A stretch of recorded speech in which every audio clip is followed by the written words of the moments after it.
성경, 물음에 대한 물음.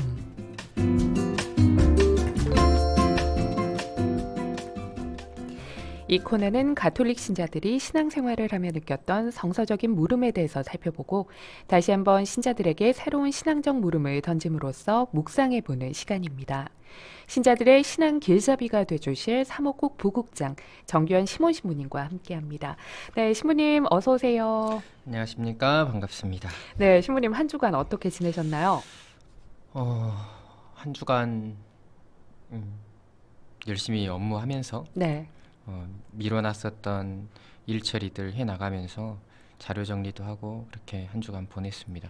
네. 오늘 사제성화의 날이죠. 네. 제가 예수성심 대축일 날 사제성화의 날이 오면 네. 본당에 있을 때부터 늘 생각한 게 있었는데 왜 우리는 이렇게 신부들 축하를 해주는 날이 많은지 모르겠어요. 너무 많은 것 같아요. 그래요. 네. 성목요일도 그렇고 성체정사 제정했다고 해서 막 축하한다고 막 이렇게 하고 축일도 그렇고 네. 아무튼 너무 많은 것 같아요. 네. 스승의 날이라고 축하해주고 어버이날이라고 축하해주고 네. 사제성화의 날이라고 축하해주고 근데 가만히 생각해보면 각각의 날들이 다 더 신부답게 살아라 네. 라고 말하고 있는 날들인데 네. 왜 우리는 축하를 받고 있는가라는 질문들을 항상 해요. 그래서 되도록이면 예수성심 대축일은 고요하게 홀로 보내는 게 좋겠다라고 생각을 하는데 아무튼 좀 그런 생각들이 오늘도 역시 듭니다. 네. 오늘 우리는 교구청 신부들은 네. 성취조백 함께 하고 그리고 미사하고 함께 저녁을 먹는다고 공지를 하시던데 주교님께서 그렇게 삶을 잘 돌아볼 수 있는 그런 침잠의 시간들이 필요한 날이지 않나 싶은 생각이 저는 개인적으로 조금 드는 그런 날입니다. 네. 우리 신부님들이 항상 고생하시고 이렇게 또 신자분들을 이끌어 주시는 목자시니까 또 이렇게 축하를 받으시는 날들이 많은 것 같아요. 네. 네, 고생은 함께 하는 거고요. 네. 그리고 잘 이끌어 달라고 아무튼 독려하는 거라고 생각하겠습니다. 네, 5234 번호 사용하시는 애청자님이요. 이 사제들이 걷는 길이 어려운 걸 아니까 함께 응원하는 마음으로 사제분들을 축하하는 날이 많은 게 아닐까요? 하고 이렇게 보내주셨네요.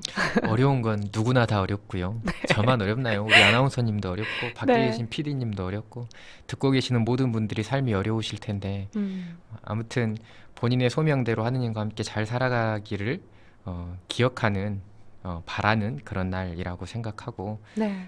저도 열심히 묵상하면서 오늘을 보내겠습니다. 네. 어쨌든 그건 그렇고요. 네. 오늘 어떤 이야기를 할 거냐면 네.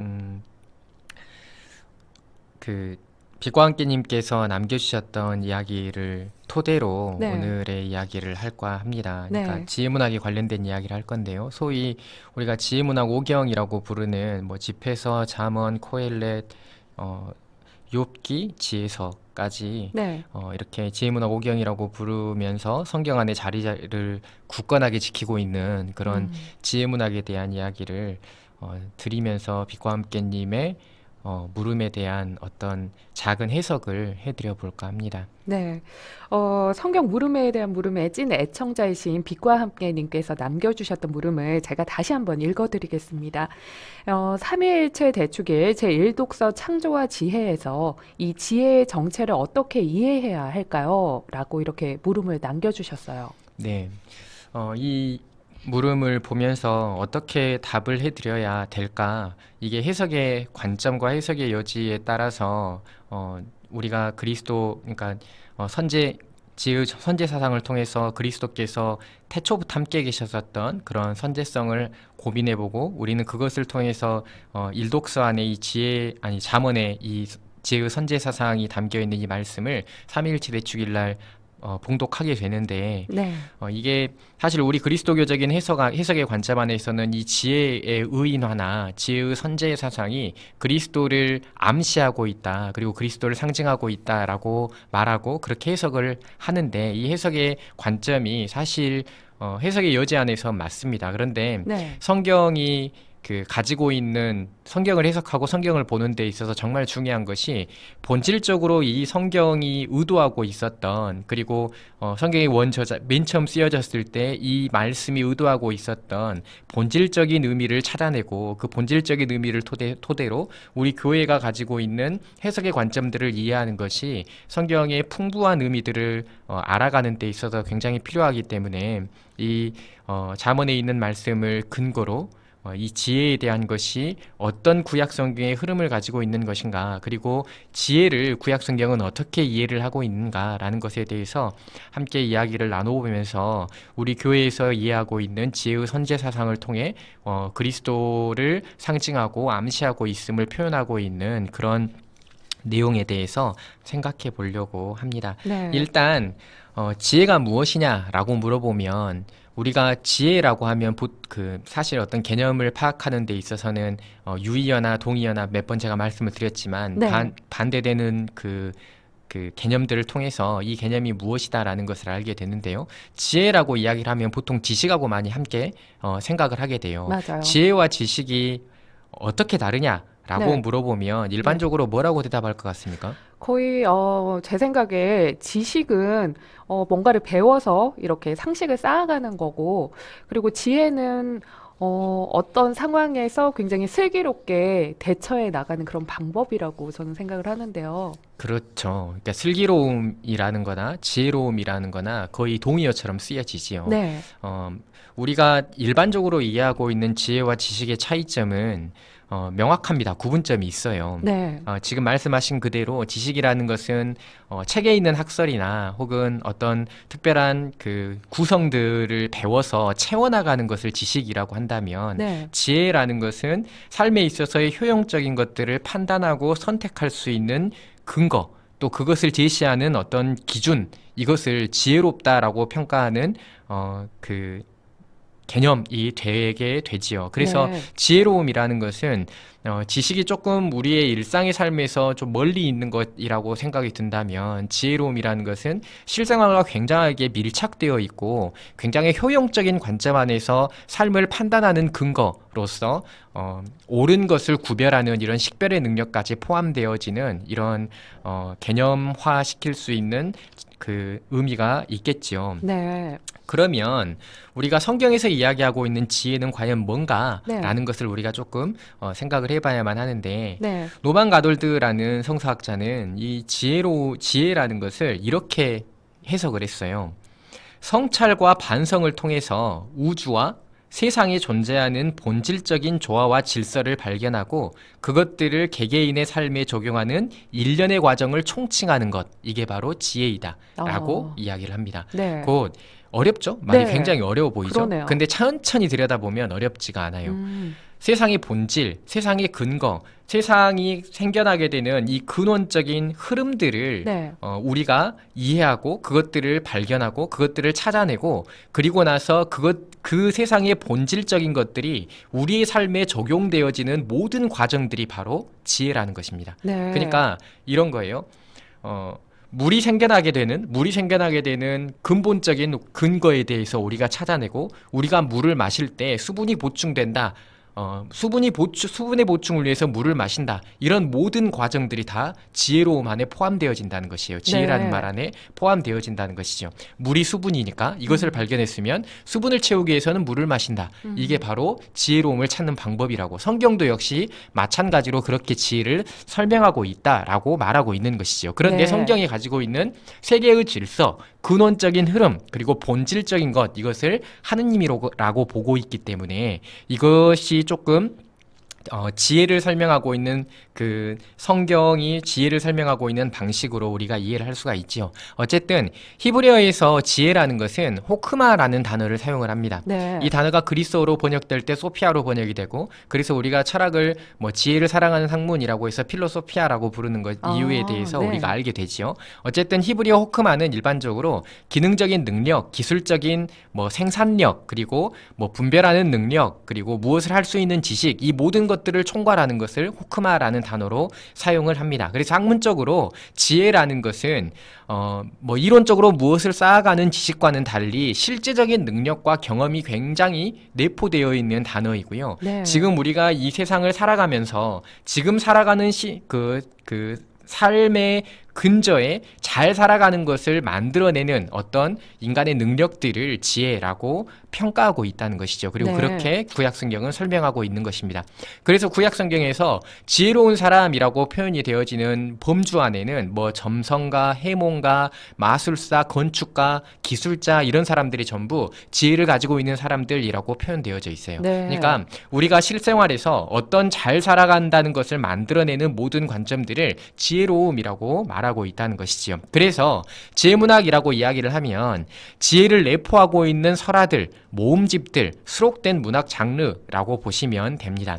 우리가 지에서 집에서 코엘렛, 욥기, 잠언으로 소개하고 있는 지혜문학 그 5경이라고 부르는 이 단편들도 있지만, 네. 그리고 있지만 창세기나 뭐 열왕기 안에 어떤 일상을 살아가는 지혜로움을 설명하고 있는 설화나 전승들이 모두 문학적인 요소를 포함하고 있다라고 말할 수가 있다는 것이죠. 네. 그래서 우리가 쉽게 알고 있는 열왕기 3권 3장의 솔로몬의 지혜를 설명하고 있는 아주 유명한 설화가 나오죠. 맞아요. 그 아이의 엄마를 찾아주는, 그것도 역시 지혜문학적인 요소가 담겨져 있는 설화집이다라고 평가하고 있다는 것이지요. 네. 신부님 방금 말씀해주신 지혜 문학이 가지는 그런 특징이 있을까요? 네, 성경 안에는 성경이 설명하고 있는 지혜문학은 분명한 특징을 가지고 있습니다. 몇 가지 특징이 있는데 네. 이 특징들을 보자면 이런 것들이 있어요. 전통적인 성경이 가르치고 있는 전통적인 신학을 포함하고 있지 않습니다. 예를 들어서 메시아에 관련된 것, 율법에 관련된 것, 약속된 땅에 관련된 것, 그리고 계약이나 이집트 탈출에 대한 신학들, 해방에 관련된 신학들, 이런 것들이 내포되어 있지 않습니다. 네. 굉장히 독특하죠. 네. 엄청나게 독특한 신학이라고 보시면 됩니다. 시오니즘이나 신명기 신학이나 이렇게 구약 성경을 대표할 수 있는 신학적인 주제어들이 등장하지 않는다는 것입니다. 네. 특별히 제사나 제의에 관련된 것도 포함되어 있지 않아요. 거의 없습니다.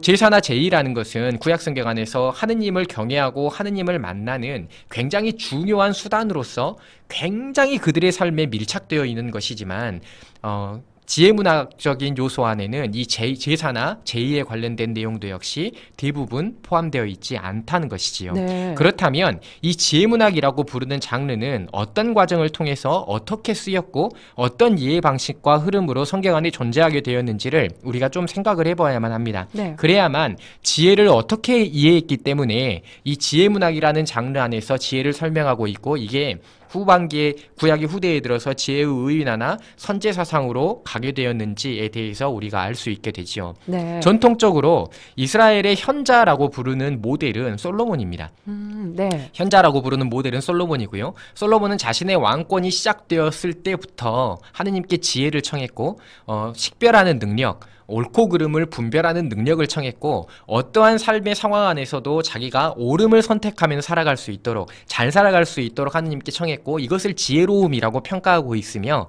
이 지혜로움의 대표적인 그 설화로서 그 이야기가 나오게 되는 것이지요. 그래서 현자의 모델로서 솔로몬이 제시되고 있기 때문에 지혜문학에 있어서 그 대부분의 책들을 솔로몬이 썼다라고 저자를 이야기를 해요. 네. 물론 가필을 이야기하는 것이죠.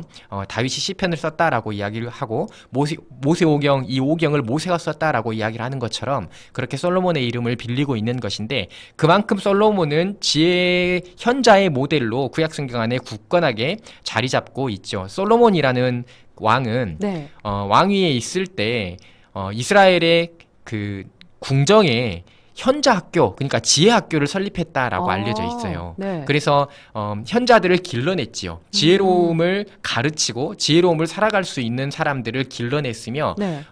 실제로 이스라엘 안에는 예레미야의 고백록을 보면 이스라엘을 이끄는 아주 주요한 그 신분으로 예언자, 현자를 꼽고 있어요. 네. 현자가 들어가 있다는 것이지요. 사제까지 해서 이 세 부류를 꼽고 있는데 네.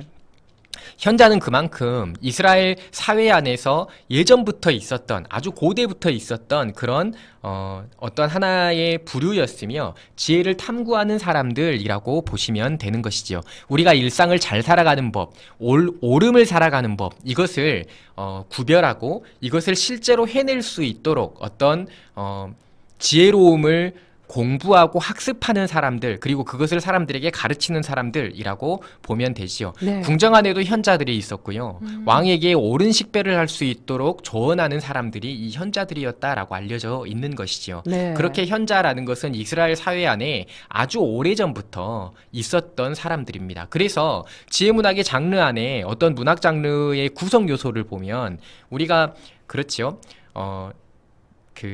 이 지혜의 격언이, 이 지혜를 살아갈 수 있는 격언이 어디에서 선포되었는가를 구별하는 것은 가능해요. 충분히 네. 가능합니다. 그래서 이것들을 보면 지혜문학의 자리가 있어요. 어떤 자리에서 이 지혜로움을 살아가는 것을 선포하고 있는가라고 하면 대표적으로 두 가지가 있습니다. 네. 궁정지혜와 가정지혜가 있어요. 네. 궁정지혜라는 것은 왕정을 살아가고 있는 사람들이 옳음을 살아가는, 그리고 더 잘 살아갈 수 있는 판단을 내릴 수 있는 도움을 주는 그런 궁정지혜가 있고요. 네.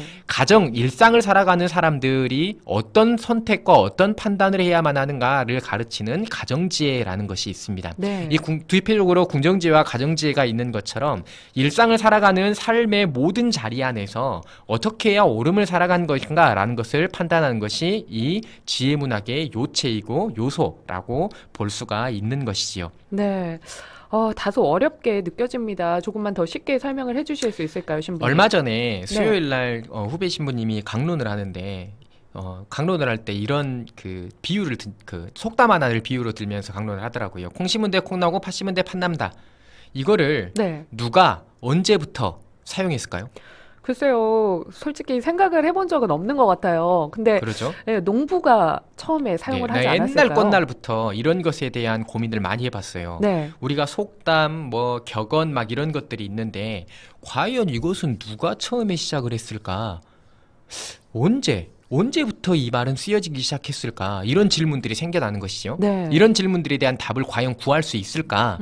아무리 찾아봐도 저는 구할 수가 없더라고요. 네. 실제로 저는 그걸 찾아봤습니다. 다. 그래요? 언제부터 시작됐는가라는 것을 보기 위해서 네. 다 찾아봤어요. 근데 아무리 찾아도 언제부터 시작되었는가라는 것은 나오지 않아요. 네. 자, 제가 궁정지혜와 가정지혜가 있다라고 이야기를 했는데 네. 장르 안에서 이게 말해주는 것은요. 네. 이 지혜문학적인 격언이라는 것은 언제 누가 시작했는지 알 수가 없다는 것이에요. 우리가 잠언이나 집회서나 지혜서 같은 책들을 보면 이 책들이 굉장히 일상의 세세한, 그러니까 책을 읽는 것은 불편한 일이다, 막 이런 구절들이 등장을 하거든요. 네. 술을 많이 마시는 일은 어리석은 짓이다, 막 이런 말들이 등장을 해요. 네. 그러니까 어떤 지혜문학적인 격언들이 언제 출발했냐, 언제 쓰여졌냐, 누가 썼냐, 이런 것들을 묻는 것은 굉장히 무의미한 일이에요. 왜냐하면 일상에서 내가 옳음을 살아갈 수 있는 방법, 더 잘 살아갈 수 있는 방법들이 방법들을 기술하고 있는 하나의 격언이며, 그 격언들이 가정에서, 궁정에서 글로 혹은 말로 전해져 내려왔던 것들이 솔로몬이 궁정학교를 만들게 되고 궁정 안에 지혜학교를 만들게 되고 그때부터 하나의 모음집으로 편찬이 되어지며 수집되어진 게 지혜문학의 현실의 모습이라는 것입니다. 현재 네. 우리가 보고 있는, 우리가 지혜문학의 책들을 보게 되었을 때 욥기나 이런 책들이 가지고 있는 설화들은 그렇지 않지만 격언집으로 이루어져 있는 이 지혜문학적인 책들은 전부 다 그런 모음집들이에요. 그러니까 네. 일상 안에서, 가정 안에서 흘러 들어왔었던 것들, 이야기 되어져 왔었던 것들, 그리고 궁정 안에서 이야기 되어져 왔었던 것들, 이런 것들이 궁정학교가 시작되어지게 되면서 현자들이 하나의 모음집으로 엮어내고 이것들이 성경 안에 자리하게 된다는 것이지요. 네. 그런데 이렇게만 보면 이게 성경적인 요소가 과연 있는가라는 질문을 할 수밖에 없어요. 네. 하느님과 무슨 관련이 있는가라는 질문을 할 수밖에 없다는 것이죠. 맞아요. 일상과 궁장이 살아가고 있는 지혜에 대한 격언들이 모아져 있는 모음집이라고 한다면 네. 우리가 탈무드라고 하는 책들도 그런 것처럼 그런 모음집이라고 한다면 이게 성경 안에 포함되어져 있는 근거는 무엇이고 성경과 다른 지혜로운 격언들이 어떻게 다른가라는 것을 우리가 좀 알아야만 하지요. 네. 이것을 알아야만 지혜의 선재성과 의인화에 대해서 알게 돼요.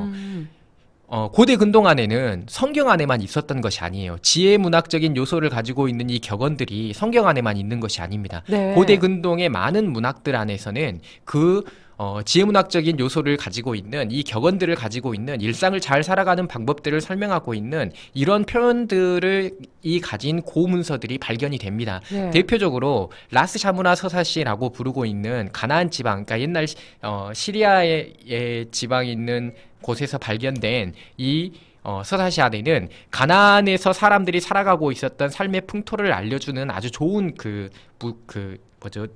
고문서인데 네. 이 문헌 안에는 굉장히 많은 지혜문학적인 격언들이 발견이 됩니다. 그렇군요. 엄청나게 많이 발견이 돼요. 네. 그러면 이게 이런 고문서들과 성경 안의 이 격언들이 있다면 네. 성경은 과연 어떤 특징을 가지고 있는 것인가? 네. 성경이 가지고 있는 지혜문학적인 요소들은 어떤 특징을 가지고 있기에 이 격언들이 일상을 잘 살아가는 데에 사용되어지는 이 격언들이 성경이라는 이름으로 하느님의 말씀이라는 이름으로 이 안에 들어가 있는가라는 것을 생각해 봐야만 하는 것이지요. 네. 그래서 성경만이 가지고 있는 특징이라는 것이 있어요. 어떤 특징일까요, 신부님? 대표적으로 두 가지를 들 수가 있는데요. 네. 첫 번째는 고대 근동에서 발견되는 여러 가지 지혜 문헌들이 제의나 점성에 치중되어 있는 반면에 네. 성경 안에 들어가 있는 지혜문학적인 요소를 가진 이 격언들은 윤리적이고 정신적인 면들이 굉장히 강조가 되어집니다.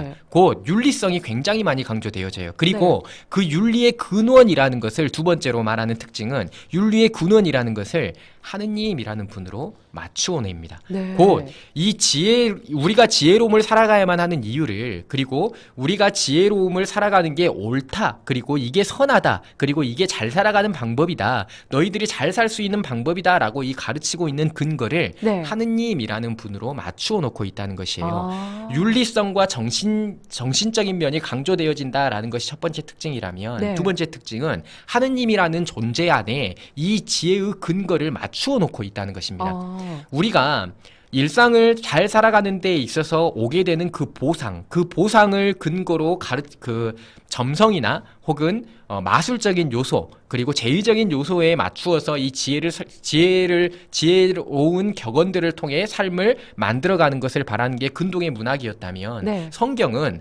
하느님이 계시기 때문에 하느님이 이 지혜의 근원이고 하느님이 말씀하시는 하느님과 함께 살아가는 이 옳음을 표현하기 위해서 우리가 이 지혜로움을 살아가야만 한다라고 가르치고 있기 때문에 이 네. 지혜문학이라는 장르가 성경 안에 포함이 되어지게 되는 것입니다. 아.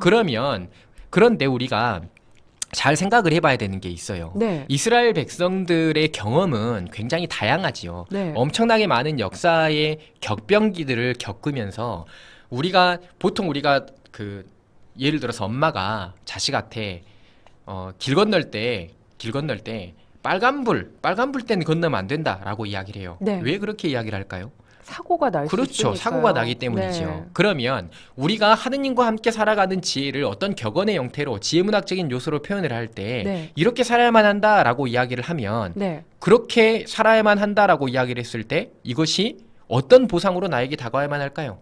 당연히 내가 살아가는 데 있어서의 고통이나 어려움들이 해소되어지는 관점 안에서 이것을 지키면 네. 내가 현실 안에서 충분히 복을 누릴 수 있을 것이다 라는 관점 안에서 이게 제시되어져야만 내가 이걸 지킬 만한 가치가 생겨나게 되는 그렇죠. 것이죠. 당연히 그렇게 되는 거예요. 네. 근데 지혜로움이라는 것이 이스라엘의 역사의 격변기와 흐름은 멸망과 유배를 체험하게 되고, 그 체험 안에서 내가 지혜로움을 살아가게 되었을 때 얻게 되는 보상이나 이 오름이나 잘 살게 된다라는 개념 안에서 이 역사의 흐름이 이 지혜로움이라는 것도 하느님에 대해서 인식의 지평이 막 넓어지는 것처럼 역사의 체험들과 경험들을 통해서 인식의 지평들이 넓어지는 것처럼 지혜에 대한 이해 방식도 굉장히 넓어지게 되는 것이에요. 네. 이게 단순하게 이 지혜로움을 살아가야만 하는 근거가 나에게 다가오는 인과응보적인 원리나 혹은 상선벌학적인 원리 때문에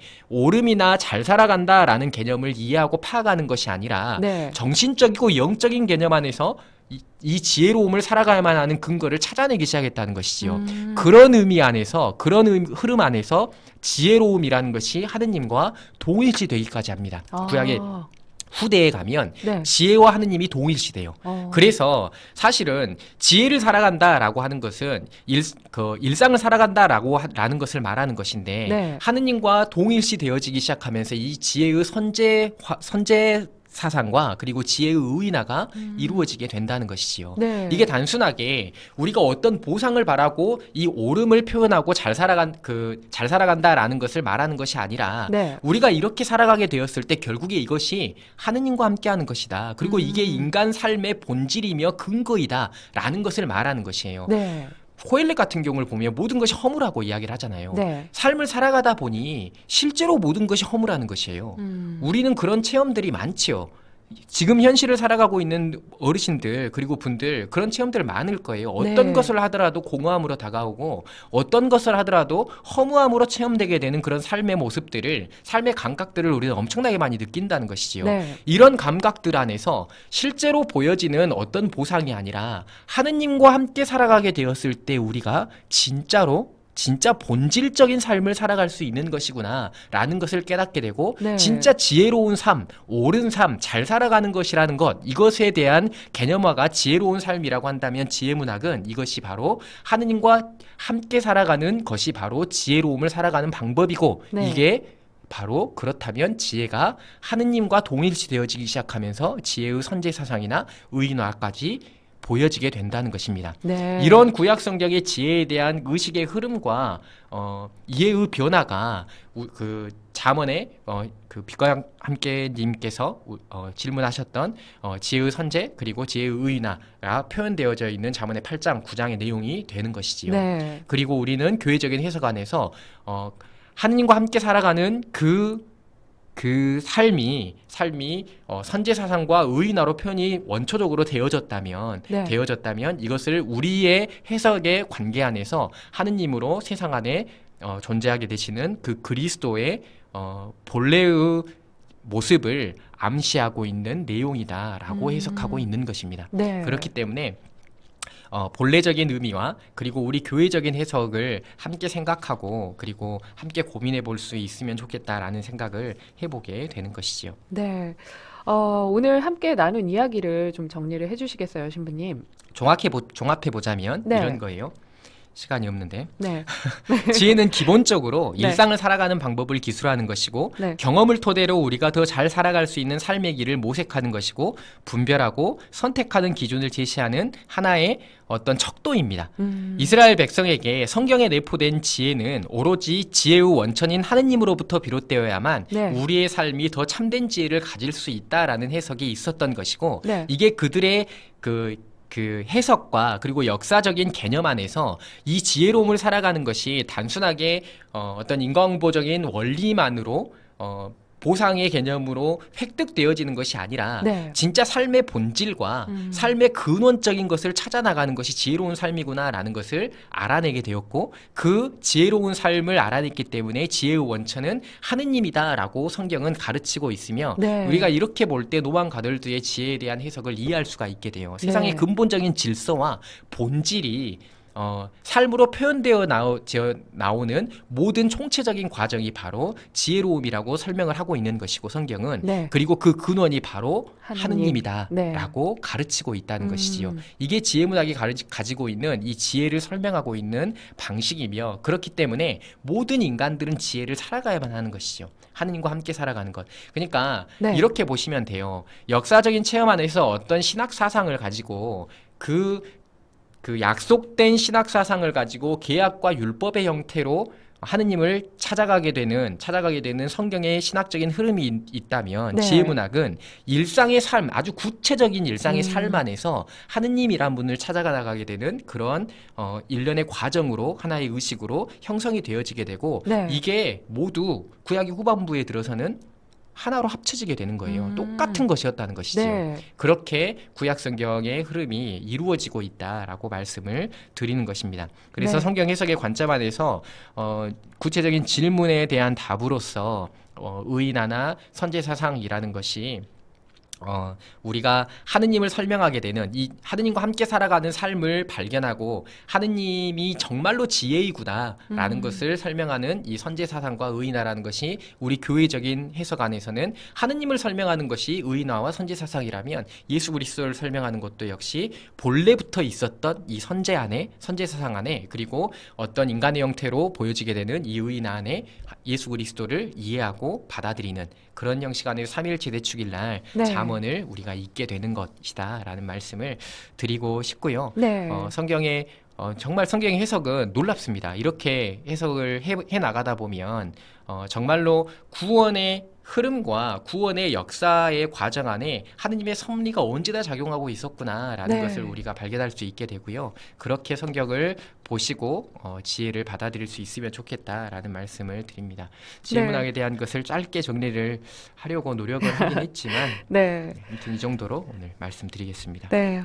와, 오늘 또 문자가 굉장히 많이 와 있는데요. 네, 4978님이요. 평화를 빕니다. 네, 신부님, 그래도 축하드립니다. 지금까지 신부님으로 살아오셨고 또 내년이 올 때까지 잘 사셔야 하니까요. 처음에 마음을 기억하는 시간들이겠지요. 사제를 위한 기도하겠습니다. 힘내세요. 하고 이렇게 보내주셨어요. 아까 처음에 한, 네, 말씀에 대한, 네, 말씀을 해주셨고요. 예, 정자최님이요. 항상 좋은 말씀 잘 듣고 있어요, 신부님. 더운 여름날 건강관리 잘 하세요. 하고 이렇게 보내주셨네요. 네. 예, 신부님 건강관리 잘 하시고요. 네. 신부님과는 아쉽지만 여기서 인사 나눠야 할 것 같아요. 오늘도 좋은 말씀 고맙습니다. 다음 주에 또 뵙겠습니다, 신부님. 감사합니다. 네. 사목국 부국장 정교현 시몬 신부님과 함께 했습니다. 노래 한 곡 들으시죠. 네, 더 프레젠트의 사제를 위한 노래.